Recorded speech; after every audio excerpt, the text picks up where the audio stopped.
And Chris, can you turn down number 1? Just a tiny bit, so I'm not like I'm yelling at everybody. We've been in a series called Forgiveness 101. Today we're going to be talking about, I don't like this. I'm going to change this. I'm going to use my Britney Spears mic. It's kind of... Maybe this one's much better. The series, I hope, has been something that's been a little challenging for everybody. Something that just is making you stretch yourself. You got a lid there. It's really a hard thing to do to forgive people, especially people who hurt you, and more importantly, family that hurts you. So we're going to be talking a little bit about that today. If you have your Bibles, we're going to be in Numbers chapter 12, almost exclusively for this morning. Before we get there, we need to get ourselves ready for a sermon by hearing a great, hilarious,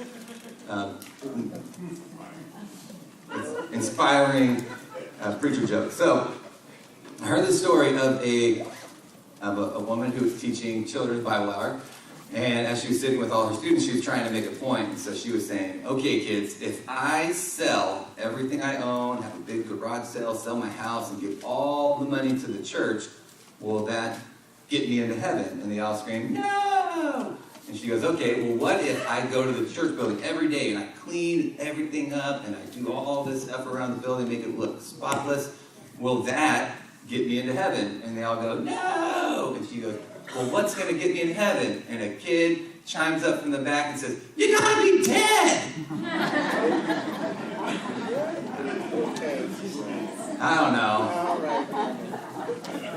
You had to be there. All right, get that out of the way. We're going to be in Numbers chapter 12. This is a story about Moses, and I want to give us a backstory all the way to this point. The backstory of Moses is Moses was saved at birth. For those who don't know, there was this ruling out to just start killing all these 2 and under Hebrew children. He was sent up the river in a basket. Pharaoh's daughter finds him. He gets raised under Pharaoh's care, with his mom getting to come in and do all these different things. So he's kind of raised in 2 different households, Hebrew and Egyptian. He doesn't really understand all of the, oppression that's going on, but he also knows who he is and who he's from, and so he kind of does, but he's living under this household. And in order for him to feel like he's making a difference, he sees an Egyptian guy trying to hurt a Hebrew and ends up killing him. He's like, oh, what happens? Then later, these guys are getting in a fight. He tries to separate him. He goes, what, are you going to kill one of us too? And he's like, oh no, they know. And he runs away. In this process of running away, he starts to find himself, and God, through it, calls him into doing something that most murderers aren't called to do, which is, hey, lead my people out of Egypt. I think most of us would say there is millions of people that you could choose that are more qualified than me, this murderous person with an anger problem, maybe an identity issue, some self-esteem problems too. There are plenty of people that you can choose.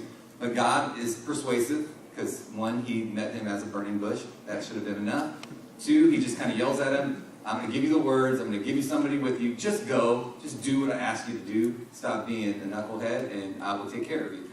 In this process, Moses changes from a man who was a murderer, kind of a coward at the same time because he ran away from his problems. He had all these different issues that were going on, and God transforms him. And we're going to read a verse in a minute where he is referred to as the most humble man to walk the earth. Some versions say the most meek to walk the earth. He grew in his relationship so connected to God that he changed. If you knew him from when he was a kid versus you knew him as the man who was leading a group of people who were probably really difficult to deal with out of Egypt, you would see an incredible change because God transforms him. Now, we get to see here in what our study is going to go on today is that there is a really great correlation between humility and forgiveness. Moses' humility came from understanding that he did not deserve forgiveness, but God found a way to wipe out all of his transgressions, to make him as white as snow, as white as wool. We see in Moses this drastic change. But here's something that happens in this story. So we're just going to get there. We'll read this together. Let's start in verses 1 through 3. It says, so Miriam and Aaron are his sister and brother, just to give you that. There is nothing more difficult than your family hating on you by the person that you are choosing to marry. This causes a lot of tension in a lot of marriages, just so you know, in a lot of families. It puts a big division in some people. And this happens in the story. And so let's check it out, and we're going to see his response. It says, Miriam and Aaron began to talk against Moses because of his Cushite wife, for he had married a Cushite. Has the Lord spoken only through Moses? They asked. Hasn't he also spoken through us? And the Lord heard this. And then here's the kicker. Now Moses was a very humble man, more humble than anyone else on the face of the earth. That's how we end this little section of Scripture. I don't know if you know this, but racism has never, it's not a new thing. This is a racial story also, just so you know. A Cushite woman was a darker skinned clan. Can you hear this one again? Number 4. And they didn't like that. Did you know that? This is where the tension came from in this story, and they used that to talk about their brother in a way that says, hey everybody, did God only speak through Moses? I'm sure he spoke through us too. They started to build a divide, even in family, over something of who Moses chose to marry. Now Moses, being the most humble man on the face of the earth, he does something that none of us would do. He actually waits for the Lord to respond. He was patient. He didn't react like, who are you to tell me who I could marry? What is your problem? Don't come to any of the family get-togethers then. He didn't do any of that. Because he has this relationship with God, he already knows that he hears his problems and his issues. If we think of this story and we just look at it for face value, 1, them spreading these things about Moses is false. 2, they should have no problem with who he marries anyways.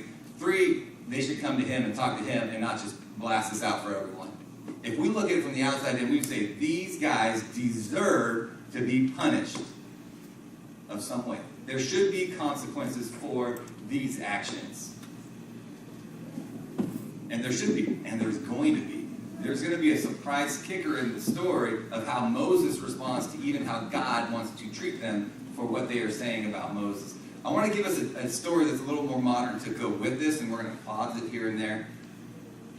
There's a story about this older woman. I'm going to call her Martha. This older woman who happened to be in a car. There was a group of young men who thought it would be hilarious to drive around the city and throw frozen chickens or turkeys, whatever it was, out their car at people's cars as they drove by. They thought this would be a funny thing to do. And they're dumb, young, not knowing what would happen if you did these things, ended up going this way as Martha was driving this way, and they threw this out their window. It went through her window and hit her in the face. She had to have something like 9 reconstructive surgeries on her face because of what had happened to her. You imagine driving at like 40 miles an hour, frozen chicken hitting you in the face. She had a moment where she got to sit in a courtroom before the judge who was about to sentence these young men, and she does something.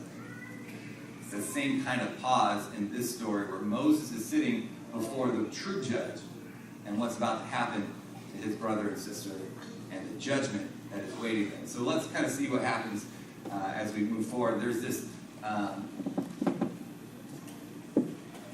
hey, click me forward while you're back there.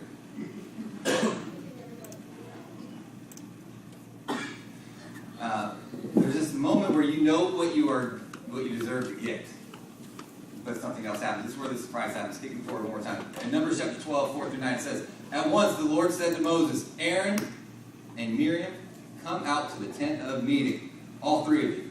This is like when your mom says,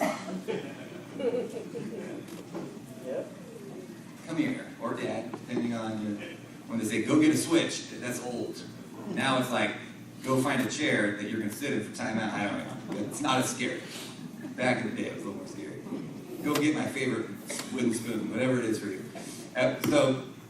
So the three of them went out, and the Lord came down in a pillar of cloud, and he stood at the entrance of the tent and summoned Aaron and Miriam. Imagine, just real quick, anybody ever did something really dumb in school, and you got to get sent to the principal's office? And that was bad enough, but then you had to go home. And the whole walk home, for those of you who had to walk home, you're thinking, I'm going to die. At some point today, there will be a death in my family, and it will be me.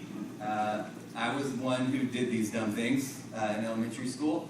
I kind of had a tough road, so I got into a lot of fights when I was a kid, especially through 6th grade. It was one of those, I felt like I had to, or I would get into more fights, and that was my excuse. And so one day, I got into a really big fight at school. It's 3rd grade. Not just one, but 3 in one day. My mom doesn't know there was 3 in one day to this day. This is where the story hits a turn. Back in the day, we had these things called answering machines with a tape, little one, that would go inside of it. And I got home, because I got home before everybody else did. My mom was a single mom, so I knew I had a certain amount of time before she would get home. So I could run and get home, and I go to the room and click the button, and it says, this is Edward Kimball Elementary School. We would just like you to know that your son is going to have in-house suspension because he got into a fight, blah, blah, blah, blah, blah. So I go, this light bulb came on in my head. I know what I need to do. I took that tape and I flipped it, put it back in. For 3 days, my mom's like, there's something wrong with this answer machine. I was like, I know, it's weird. Just sweating. My dumb self doesn't realize my mom knew every teacher at that school. The next year, we ended up teaching at that school, knew the principal very well. And in her way, she goes, hey, I heard there's something that went on at school the other day. What are you talking about? I stretched out what I deserved I got 2 days. But in those 2 days, I did not feel any good for those 2 days. I didn't feel like I got away with something. It was just waiting for the rock to fall on me. And it did, pretty hard. And I knew that punishment was coming. I never, got over having, the sweaty hands and feeling nervous all the time until the punishment actually happened. Imagine this. God now coming down in a pillar, standing before the tent after he just said, you two, step into my office. I have something to say to you. You have to understand how terrified you would be because you've already seen what God does to people that he's upset with. You don't last very long. You die, usually. Or you get turned into salt, or you get covered in water because the sea just came back over. You are now stressing out. Step forward, please. He said, listen to my words. Yes. When there is a prophet among you, I, the Lord, reveal myself to them in visions. I speak to them in dreams. But this is not true of my servant Moses. He is faithful to all my house. With him, I speak face to face, clearly, and not in riddles. He sees the form of the Lord. Why then were you not afraid to speak against my servant Moses? He's starting to lay this on. So now they know they're really in trouble because they know that he knows that they've been spreading all sorts of stuff about Moses. Who is he? Doesn't God speak through us too? And he's letting them know, hey, I want you to know that I may use you, but you are not my friend. Moses, he is my friend. I call him friend. We meet face to face. I don't even speak to him in crazy ways where he can't get it. I speak to him like he is somebody that I will just sit with and speak to him plainly. If you knew this about Moses and our relationship, wouldn't that have brought a little bit of fear in what you were doing? So now you know even more. One, God comes down the pillar. You're scared. He says, come in here. You're more scared. Now he's saying, what you said is not true. This servant, Moses, is not just any old person. Why aren't you afraid of this? Now they're probably terrified because they know the truth of what they did that's wrong. See, in part of all of this forgiveness stuff, if you're on the other side of things and you need and want forgiveness from somebody else, you really can't get that until you know what you have done and really experience it. We as people are really good at doing this thing where we do something to somebody and we just try to sweep it under the rug and pretend like it never existed. And then we don't feel bad about it. Because if we don't see it all the time, or if we don't view it as reality, then we think, hey, that was, you just misunderstood my words. We use excuses like that. You just didn't get what I was really trying to say. You're just too sensitive. But the reality is, once you get, that's what we talked about last week, when that is called out by its name, you did these things. We want to move on, but you did these things. And a lot of times there is consequences for those things. Even in your forgiveness, there is consequences for some actions. And part of it is dealing with that guilt and that stuff that you have that you're holding on to. I wasn't lying when I flipped that tape over. I never felt better. I was terrified because I was constantly trying to continue this lie to get away with something that I already knew eventually she knew about. And in that case, what do? You can apologize all you want, but then you got to say, I'm sorry for this, that I could have just been sorry for, but now I got to add like 7 other things. And I'm sorry for this, please don't kill me. Because that's where we're at.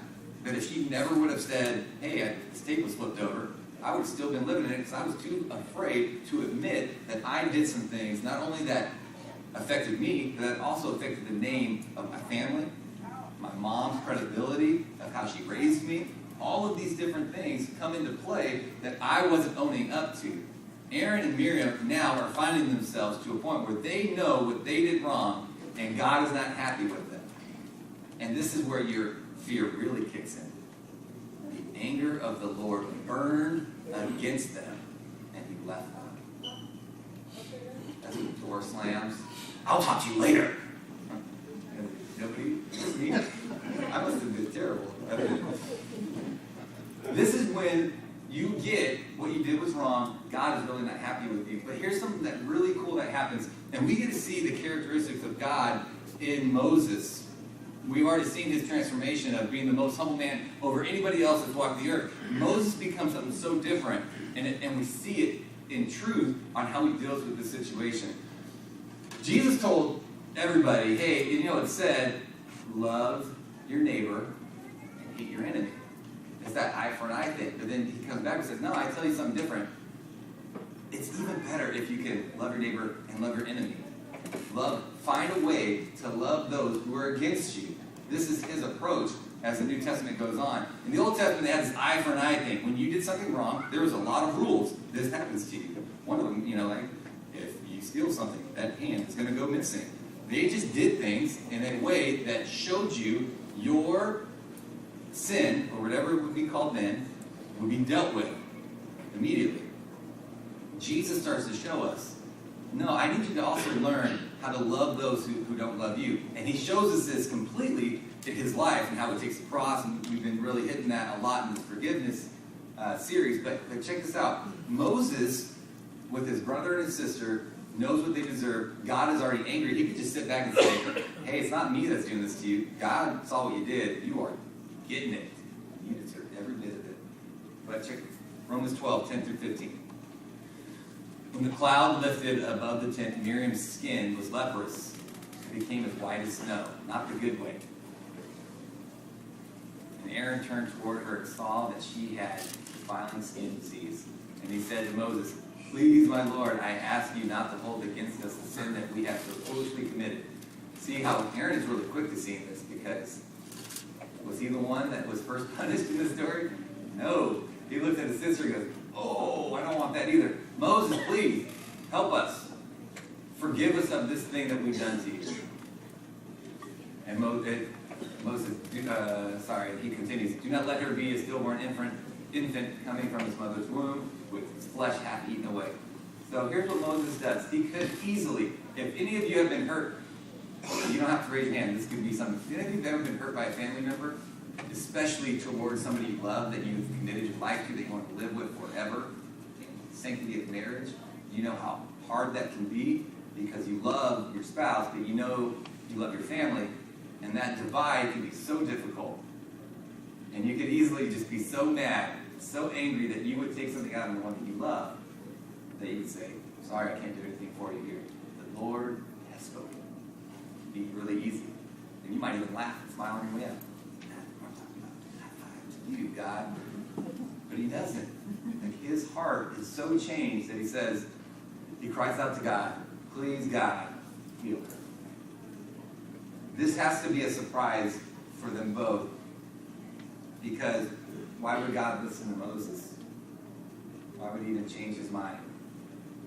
Well, with a heart that is so full of what God really is showing, because in the scripture that we read in Psalms, what does it say about God? He is so patient and slow to anger that he can wipe out our transgressions, that his love is as far as the east is from the west. He has this great love and compassion for his children, for his people. Even though there's consequences, he has this deep love. And Moses shows this in his way of forgiving his brother and sister. And he's not just forgiving them, he's actually advocating for them to the one who punished them. It's like, God, please, heal her. Now, God does some things, and the whole group that's going to be a witness of this, they go through some things too. This forgiveness changes a lot of people. The Lord replied to Moses, if her father had spit in her face, would she not have been in disgrace for 7 days?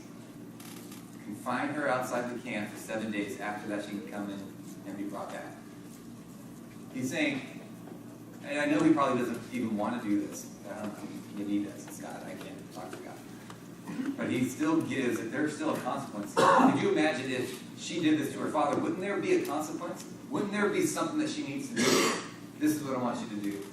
He hears Moses' plea to heal her. He hears Moses' plea and just saying, in that plea, you can hear him almost say, I forgive her. I need you to forgive her too. Heal her. Send her out for 7 days, bring her back in. So Miriam was confined outside the camp for 7 days, and the people did not move until she was brought back. Do you see what happens in this moment? Like, not only does this affect Moses and the group, every single person in that camp did not move on from where they were until her punishment was up and she was brought back into the fold. How much do you think Miriam and Aaron changed in the way in which they treated Moses after this? When I really deserved a greater punishment for this whole fiasco that I did with my mom, she was very gentle with me, sat down and told me how dumb it was that I did those things. There was a punishment there, but it was not nearly the death sentence that I thought it was going to be. And through it, she taught me a lesson and gave me compassion. I had some groundings that had to happen. The really toughest one is I had to miss a soccer game. That was tough. Right at the heart. But what it was is it wasn't just a punishment without an understanding of why. And on top of it, it was more of a, now that you've learned this, I need you to know that I love you and you need to move on and not do this anymore. It took me a while to learn that lesson. However, in that moment, I changed the way that I viewed my mom. I changed the way that I viewed her heart towards me. I changed the way that I viewed myself in her eyes. That instead of being somebody who's just a problem kid that's tough to deal with, she viewed me as her child that she loves and needs to learn through the mistakes. They were brother and sister that I know Moses loved. And through a mistake, they needed to learn how to change the way that they were approaching life. And I have to imagine that they changed the way that they viewed Moses. And if they didn't, the next time was probably not going to go the best way. Moses showed them a deep forgiveness that had to be so surprising to them because they didn't deserve it. He shouldn't have gave it to them, but he advocated on top of it so that God would intercede. All right. I want to give us something in this series to keep us moving forward, to really seeing how deep of an issue this is for us. This is going to be my challenge for us as we leave and come back next week. And I really hope, if you're not afraid to do so, this should be a time where you can share stories with each other, maybe next week at some point, with someone that you trust or love or whatever. There might be some things that you are holding on to on both sides of this situation that I want us to really think about. Our very first week, we talked about that being unforgiving it traps us. It holds us in prison. I want you to think on both sides here for a moment. Somebody that you hurt, somebody you've been hurt by, family that you don't know how to talk to, maybe a really good friend that you just decided to abandon and leave behind because something they said. I want you to think about some things and how you can be a surprise to them this week. That your call to them could be a surprise this week. However you like to get in communication with somebody will be a surprise that says, hey, maybe if you're on this side, I was thinking about some things and I know that I might have done something that hurt you. And I was wondering if we can get together. I'd just love to talk with you. Maybe you're on the other end of it and you can say, hey, you don't know this, but I was really hurt by something that happened. But I just want you to know that, I want to show some love and compassion through it. I want to offer forgiveness, and I want us to be together and move on and have this relationship. Maybe on top of that, it's a prayer to God for an intercession for them too. God, this person really harmed me. Maybe you don't even know them. Maybe there's somebody that's not a friend to you, and maybe you pray a prayer to God for them. God, I just want you to know that I would love for you to forgive them of this hurt that was on me. That action releases so much of your heart and gives it open to God. Whereas if we go the other way, we're just slowly starting to harden it. But we don't have room for people anymore. We don't have room to offer forgiveness to them. Now we become short with other people in our life. It starts to spill over into the way that we handle ourselves at work, to the way that we deal with our kids or our wives, to the way that we deal with ourselves. We really need to start the channels opening them of forgiveness. So my challenge for you is make that surprise to somebody. Be a Moses this week. Offer an opportunity to show humility because you know that you need forgiveness too. Maybe you have a moment that you can reflect on where you deserved a lot worse than you got, and you were so grateful for the person who offered you some compassion. Maybe that is your turn to pay that forward. But ultimately, all of this really doesn't mean anything unless your heart's there, because what forgiveness does is it provides reconciliation. It is a bond. It is something that gets us back together, builds bridges. That is the whole theme for what we're trying to do, because it does it in two ways. When we start to allow ourselves to be forgiven and offer forgiveness to other people, that also builds a bridge with God too. And it allows us to continue to receive that forgiveness from Him and understand that we're not perfect, that we're going to make mistakes, but His love is so deep, so wide, it covers us all the way from the east to the west. That His love is deeper than any depth of this earth that we can comprehend. His love can cover any sin that we think is too big. Let us allow that to sink in how we affect other people. So, be a surprise this week to somebody else. Let's go to God in prayer, and let's pray for that action and that release from our shoulders for this week. Dear Father, Lord, we are so grateful that you love us, that you forgive us. We don't deserve any of it. We deserve to be the ones on the cross, but you put your Son on the cross for us. That in itself should spur us to understand that we need to offer this to other people. But our hearts sometimes get stuck in human mode. We can't grasp how you would do that for us, and we know that we're not at your level, so we don't even try, and we just think that you'll forgive us through it all anyways. But God, I just hope that you help us to be a reflection of your Son, and in that, start to offer forgiveness to others, and more importantly, I think sometimes we need to ask for forgiveness as well. There's nothing more humbling than coming before someone and saying, I'm sorry. I know I've wronged you. Or I'm sorry, I wasn't right. These are words that we don't like to use often because it makes us feel insecure about ourselves. But God, sometimes we need your help to help us know that we can come and be humble before others and humble before you and say, I'm sorry, I was wrong. Forgive me. I pray that you help us to get to that point this week.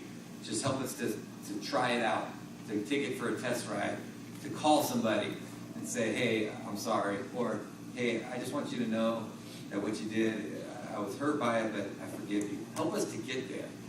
And God, I pray that in doing that, we see you in a much clearer way.